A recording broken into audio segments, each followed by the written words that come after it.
өзүнүн пайдасын тийгизет деген ойдомун. Эң биринчиси Бешташ эс алуу комплексин куруу. Бул жерде мына көрүп турасыздар, ушундай аркан жолдору менен 30 афрейм кафе рестораны, анан инфраструктурасы толук жасалат ошол жерде. Бул Бешташ комплексинде ушул Бешташка баргандар эми бул жерде көп эле болуш керек, билесиздер. Кирип баратканда оң кол жакта чоң бир жар бар. 700 метрлик жар бар экен. Ошол жардын үстүндөгү локацияны тандадык. Ал жерде тандаганыбызда бекерге болгон жок, эми чын-чынына келгенде бизге ал жерге курулуш жүргүзүш, жанагы жардын үстүнө, тоонун үстүнө курулуш жүргүзүш өтө эле оор болот да. Өтө оор болот. Ал жерге техниканын баарын айлатып алып чыгыш керек, ал жерге курулуш материалдарды ташыш керек.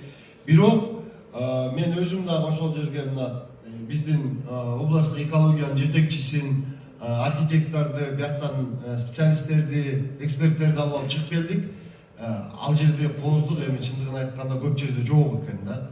Анткени ошол жардын үстүнө чыкканда таласындай алакандагыдай көрүнөт экен.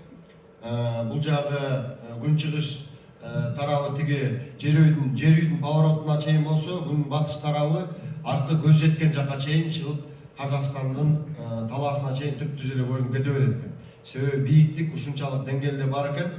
Анан ал эле эмес, андан сырткары ал жерден баягы Бешташтын кооздугу дагы ачылат экен да. Бешташты биз бүгүнкү күндө мисалы үчүн машина менен кирип ылдый жагынан көрүп атсак, өйдө жагынан караган ал өзгөчө бир керемет нерсе экен.